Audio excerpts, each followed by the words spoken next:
Hello and welcome to Levant TV headlines. Iraqi forces have launched an operation in desert areas northeast of Ramadi aimed at cutting off the jihadists and preparing a bid to retake the city. Egypt has opened its border with Gaza Strip for the first time since March to allow stranded Palestinians to return home. Iran's semi-official ISNA news agency says the foreign ministry has summoned Saudi Arabia's envoy over an airstrike near Tehran's embassy in Yemen. The closed trial of Jason Rezaian, an American-Iranian reporter for the Washington Post, detained in Iran for more than 10 months, has begun in a court used to hear security cases. And Turkish opposition party candidate Elif Doğan Türkmen has been hospitalized after being shot in the knee while campaigning for Turkey's upcoming general elections on June the 7th. Now let's take a look at the top headlines in today's newspapers in the Middle East.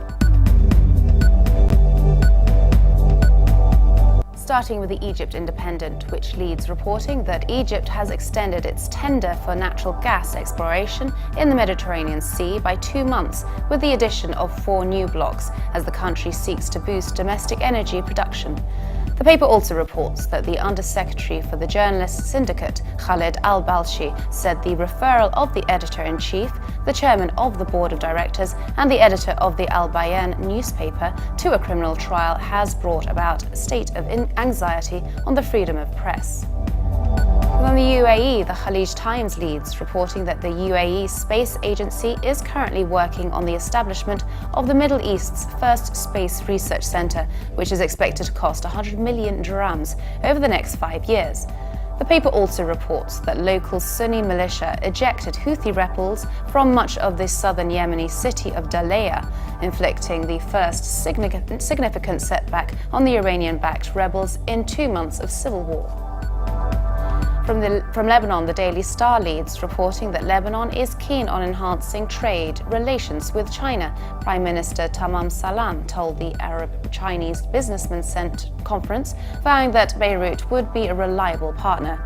The paper also reports that Prime Minister Benjamin Netanyahu has proposed resuming peace negotiations with the Palestinians, but with the initial focus on identifying those Jewish settlements that Israel would keep and would be allowed to expand. Now let's take a look at the top Middle East headlines from the UK papers.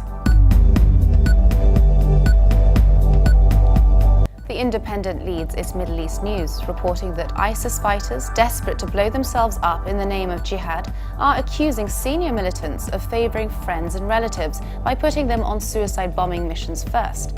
The alleged nepotism is said to be pushing people up and down the waiting list for martyrdom, which was revealed by a British militant last year.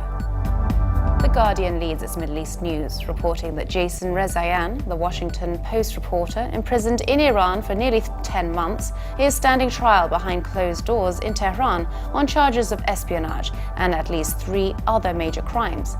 The Iranian-American appeared before a revolutionary court presided over by Abulghasem Salavati, a hardline judge notorious for handing down heavy sentences to opposition activists and dissidents.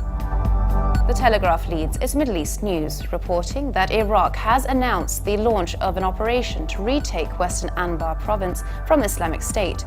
Iraqi state TV announced the start of the operation, in which troops will be backed by Shia and Sunni military forces, but did not provide further details.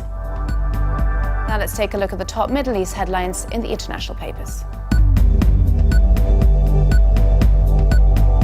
From China, the Global Times reports that Iran's Deputy Foreign Minister Hossein Amir-Abdollahian says that Iran has had successful negotiations with Russia on the delivery of S-300 air defense system, which will happen at the soonest possible opportunity. And Germany's Deutsche Welle reports that Israeli Prime Minister Benjamin Netanyahu has agreed to restart peace talks with Palestinian leaders, the Tel Aviv-based daily Haaretz reported on Tuesday, quoting a senior government official.